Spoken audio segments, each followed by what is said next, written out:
The Power Factor Show with Rick, Steve, and Caleb. Episode 49. You can find this podcast and others at Gun Rights Radio Network, gunrightsradio.com. Podcasting freedom. Brought to you by Safariland. Welcome to the Power Factor Show. I'm Caleb, and I'm pointing at you. Oh, I'm Rick. And I'm Hop Along Steve. And today we are talking about guns that There'll be a reason for that coming up soon. you probably won't see in a USPSA match or an IDPA match. That would be interesting now that you've mentioned it, but at any rate. But yeah, so we're a little bit outside of our normal bailiwick here, but these are guns that we all own, that we like to shoot. We take them to the range every now and then when you just want to, have fun and pull some triggers and turn money into noise. During the winter when you'd like to kind of take a break from competition shooting but still go out and have fun and just kind of like blow away some ammo and have fun doing it or whatever. This type of stuff we're talking about here. So. Yeah.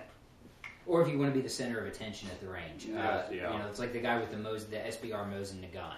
He has it because he wants people to look at him. Right. If you're that guy, well, my email is Caleb. Oh, let's go.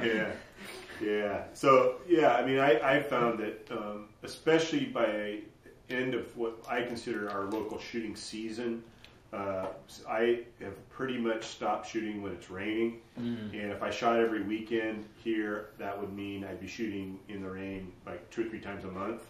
And it just gets tiresome. I just don't do it. So when the season starts to wind down, which is like October, I'll start looking to shoot stuff that I didn't shoot all summer, because every time I go to the range in the summer, it's either for a match or practice time, probably not, but every time I go to the range, it's got something to do with a match. And then when I kind of start relaxing after the season's over, then I want to start shooting my guns that aren't match guns.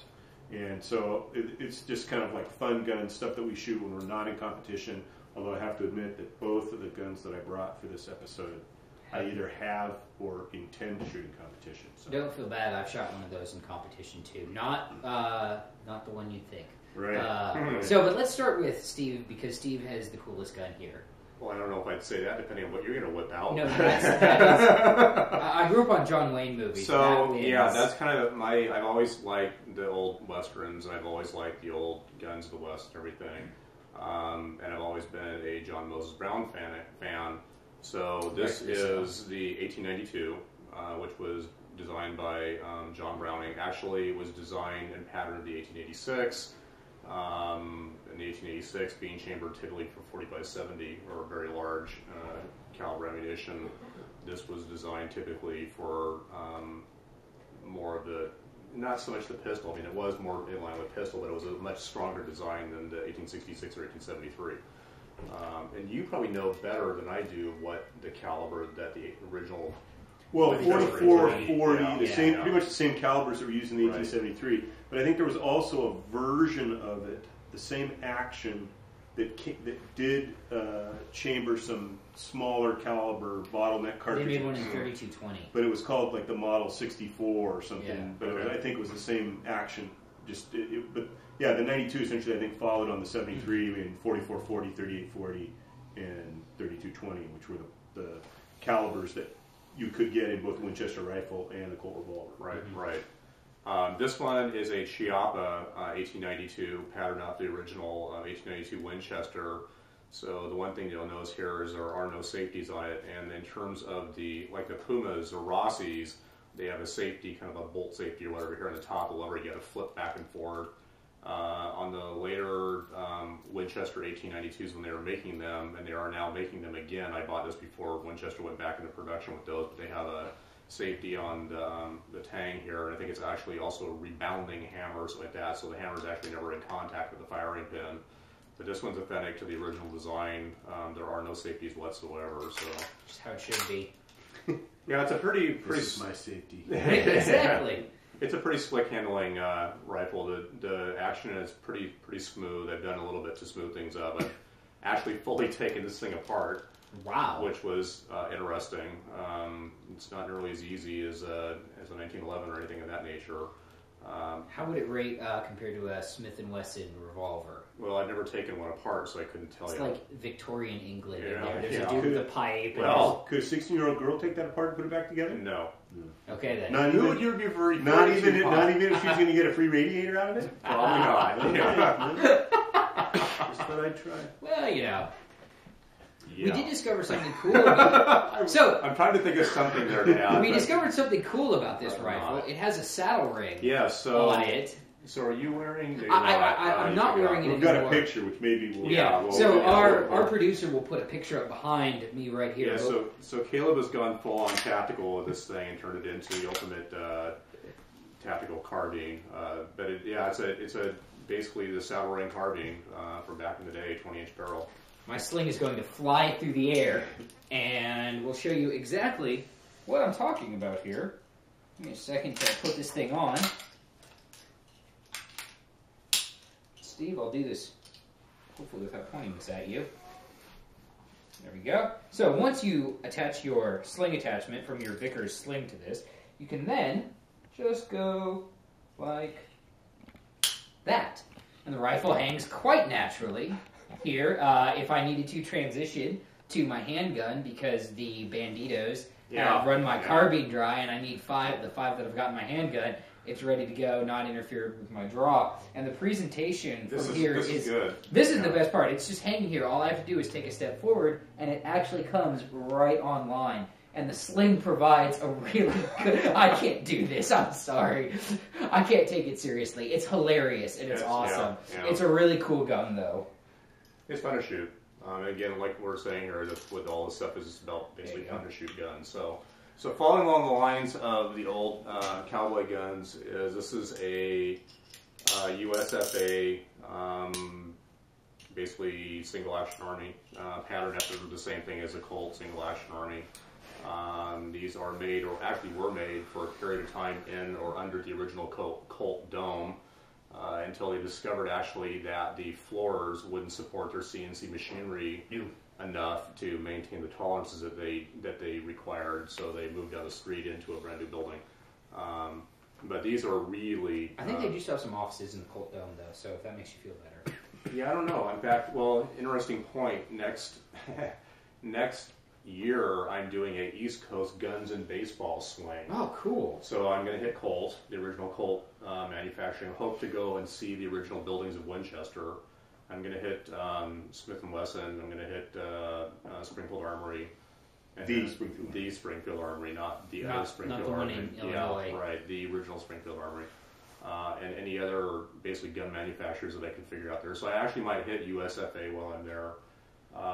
And also in my interest of shotguns lately, I'm going to go see if I can't hit Beretta and a few of the other shotgun manufacturers. I think it's Connecticut Valley Shotguns or something like that who makes a couple different firearms. So. Cool. And anyway, this one's also been lightened up. It's got about a 2 2.25 pound trigger on it, so a lot of fun to shoot.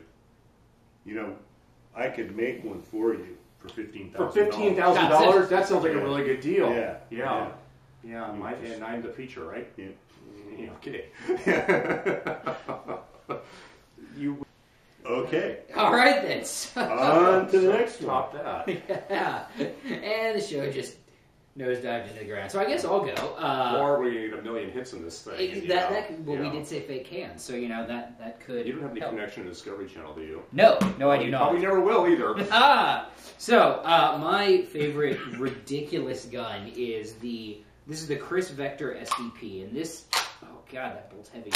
This is the pistol version of the Chris submachine gun. It's crazy. I actually wrote a review on this for Shooting Illustrated, and I mean, honestly, if you're a car fan, you'll probably get what I'm talking about, but it's sort of like a Pagani Zonda in that it's, ludicrous and insane for the sake of being ludicrous and insane. There's no real point to it. It doesn't work real well as a pistol because it weighs 3.5 pounds. It doesn't really work as a shoulder arm because it doesn't have a stock. But for all of that, it's a blast of fun, blast to shoot. I'll take it to the range and I'll shoot it, and then I'll maybe get 100 rounds through it before someone will come to me and be like, "What is that? Can I try it?" I'm like, "Yes, you may." And it's just one of those guns. It's a lot of fun to shoot, and it's not really practical. It is nice, though. It feeds out of Glock 21 mags, and I have a lot of Glock 21 mags. So I can take mags that I would shoot for IDPA, CDP, and use them in this gun without a lot of problems.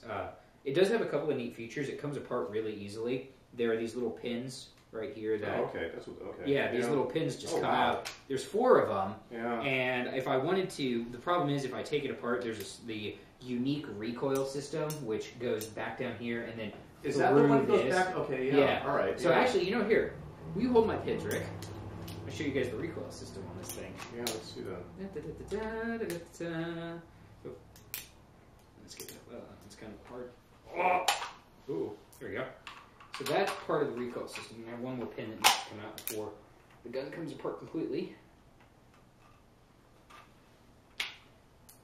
Right, so now... Those are all the same pins, I presume. Yeah, they're all interchangeable. So there is the top half of the gun, and this is the hammer.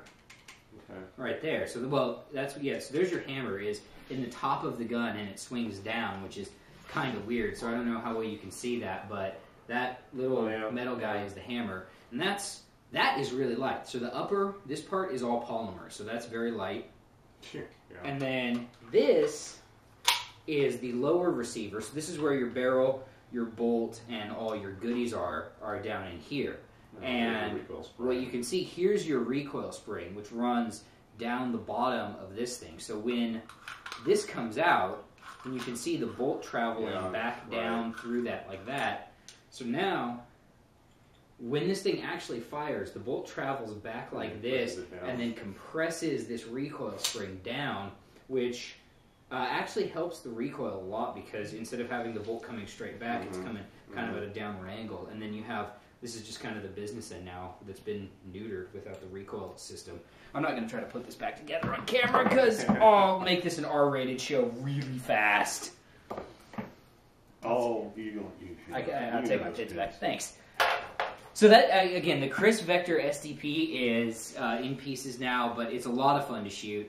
They do make a carbine version as well, which has a 16-inch barrel and a shoulder stock. If you were going to buy one for, just kind of recreational fun, I want a 45 ACP carbine that costs $1,600. That would be, on the list of 45 ACP carbines that cost $1,600, I can't think of a better choice. The other really fun gun that I have, actually, it has a lot of sentimental value for me. This is a one-off custom gun. It's a Colt Python barrel on a Ruger Security 6 frame. These are Pachmayr gripper grips.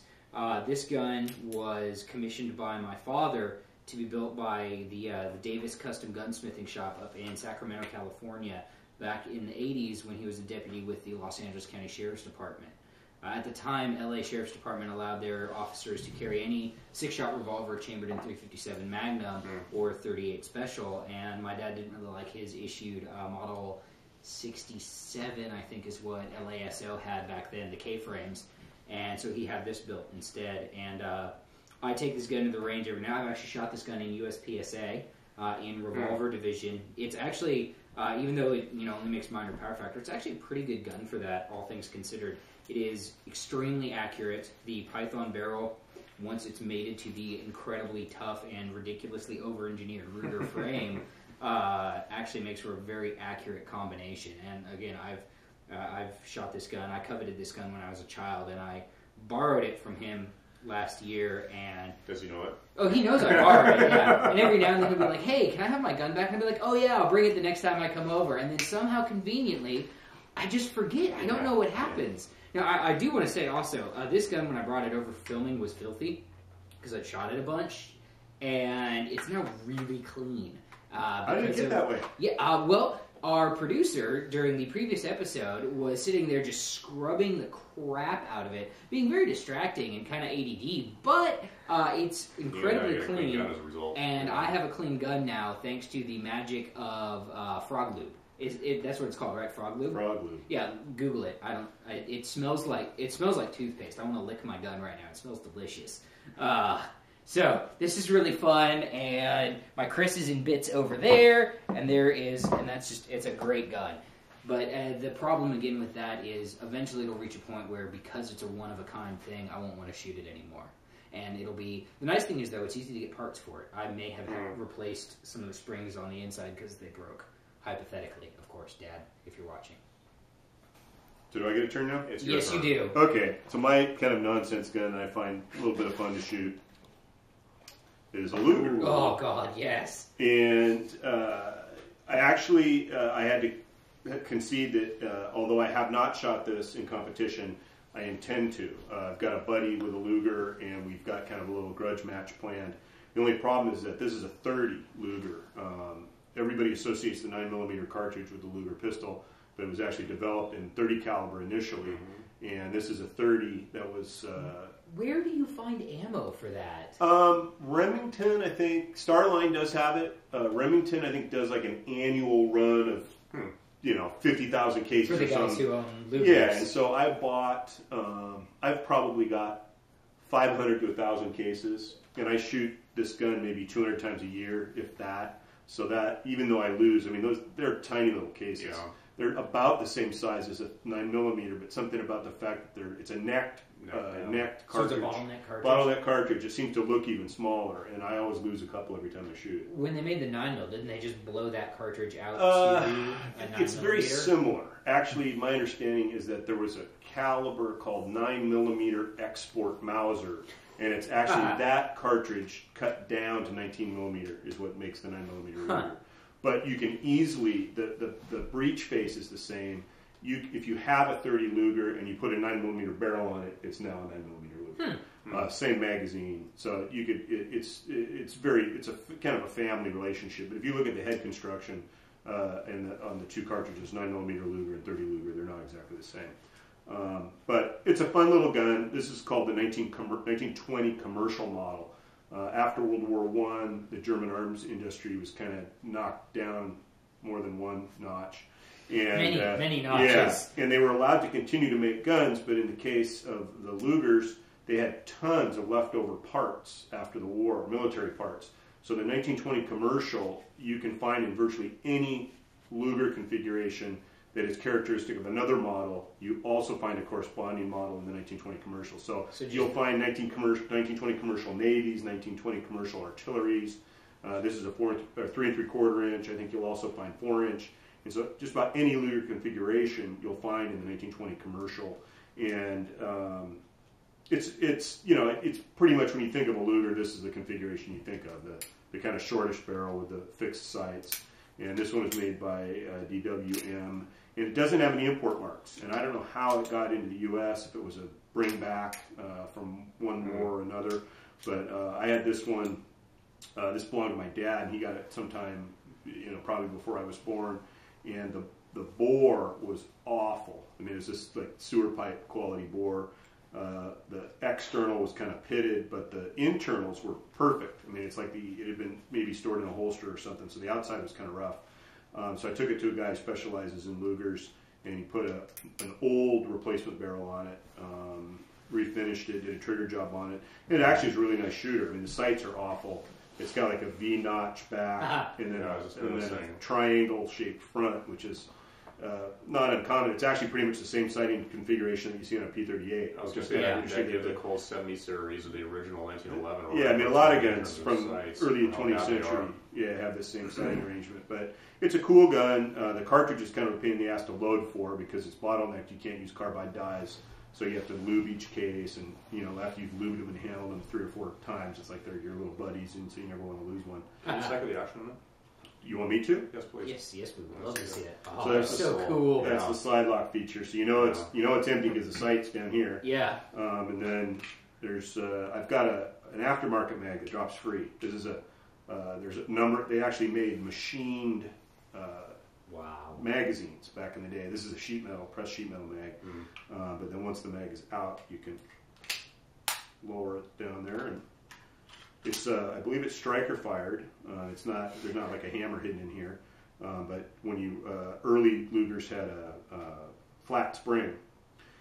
This was based on the earlier Borchardt design, and Georg Luger essentially made it a little more compact, and in the process, they replaced the spring in here with a coil spring. Is this a lanyard ring? Lanyard ring here on the back. Really? Yeah, That's so and cool. also a stock slot here. Shoulder stock for all the range. Right. Um, Couldn't you get Lugers with like ladder sights that would graduate Yeah, to like you had- very ambitious yeah. 1,000 yards? The Navy Luger had an adjustable sight mounted back here, and I think about a 6-inch barrel, and the artillery Luger had like a tangent sight That's very regulated ambitious. out like rifle distances, and then I think they had like an 8-inch barrel.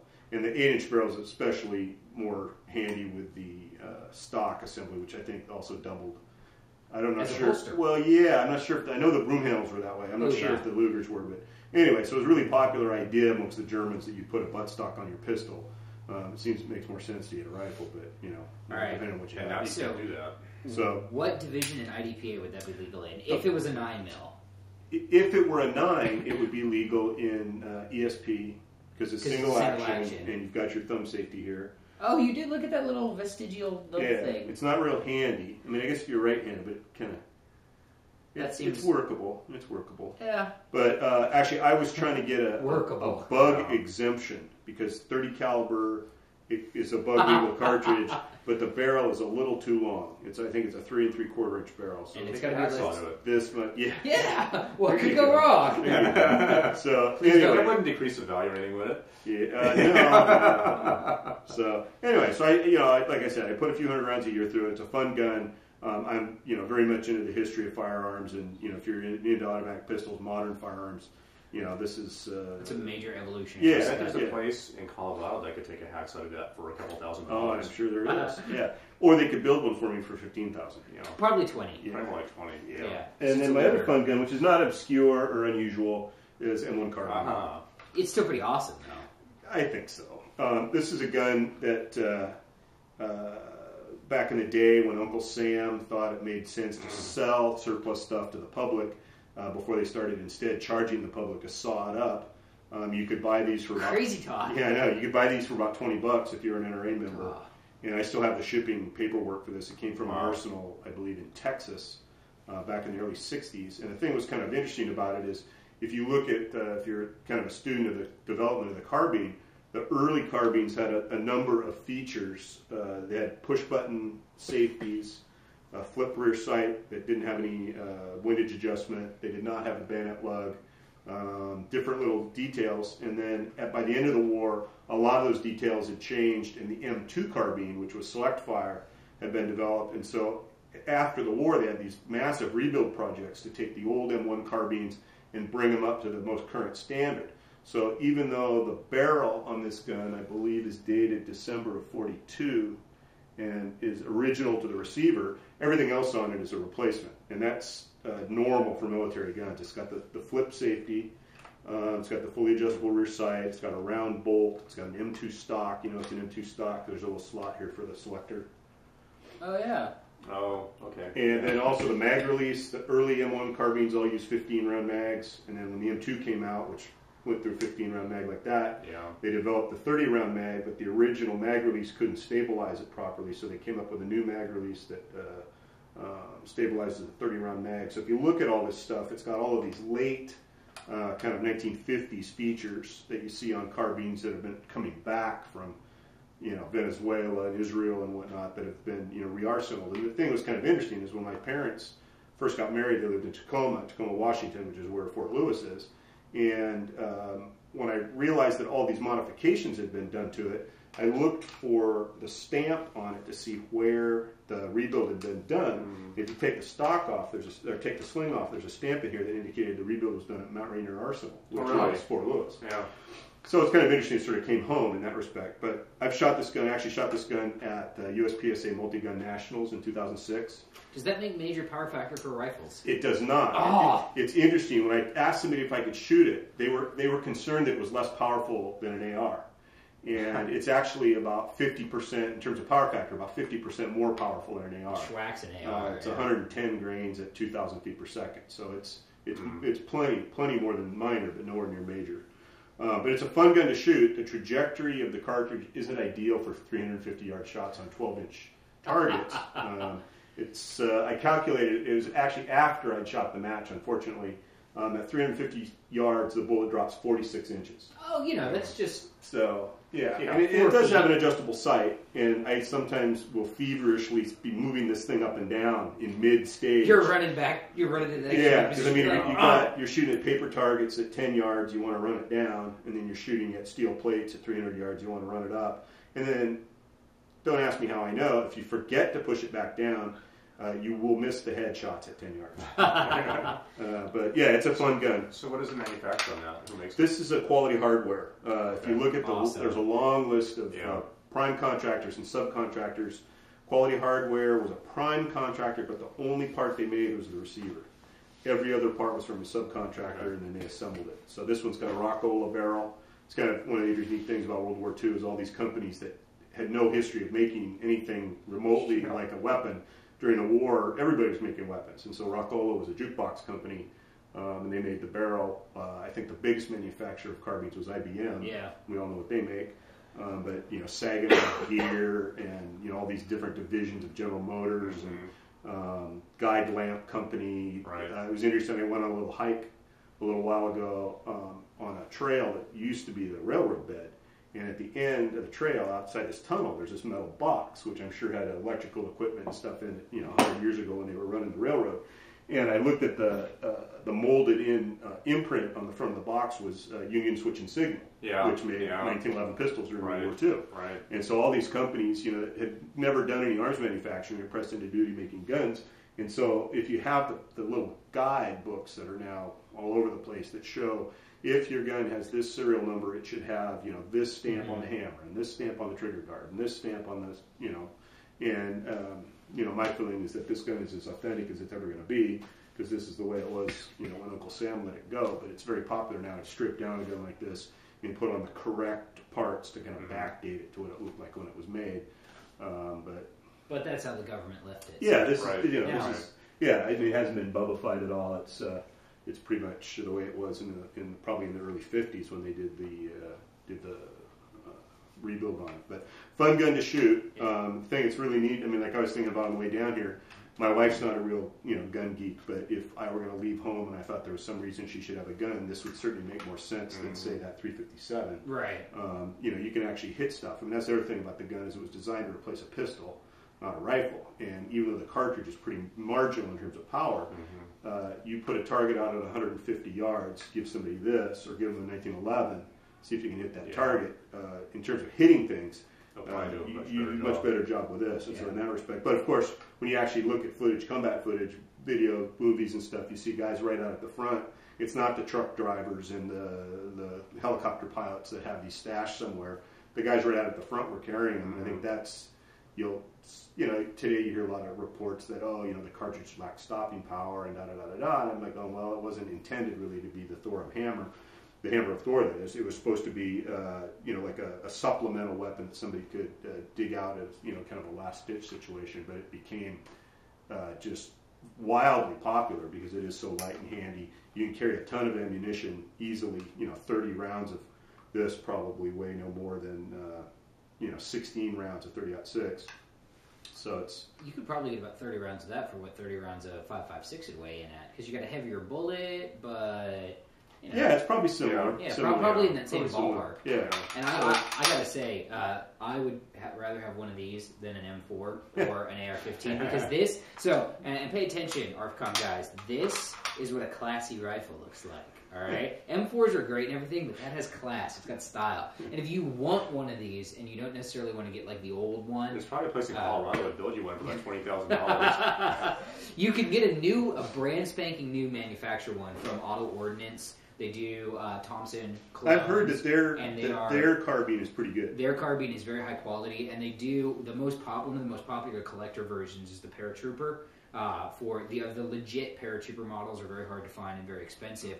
Auto Ordnance will make you a Paratrooper clone with the folding stock and all the gigas on it. And they're, again, if you want one of those, but you don't necessarily want to do the whole, your due diligence to make sure the bore isn't corroded and all of that, buy a new one from Auto Ordnance. They're like $500-600. So for what a Glock would cost you can get something really cool. Yeah. Are we out of cool guns? I didn't bring any more. I left all of my other cool ones at home, so they're all Glocks. So I guess that's it for this episode. We got to go out to the range now and do a little shooting. Yeah. Yeah, there you go. Shoot that 30 cal Luger. That's sweet. All right. So until next time, if you want to contact us, you can send us an email at powerfactorshow@gmail.com or An email. Which I did the You do website. powerfactorshow.com. Or you can hit us up on Facebook at facebook.com/Power Factor Show. Hit that like button and protect us all from the haters. see ya.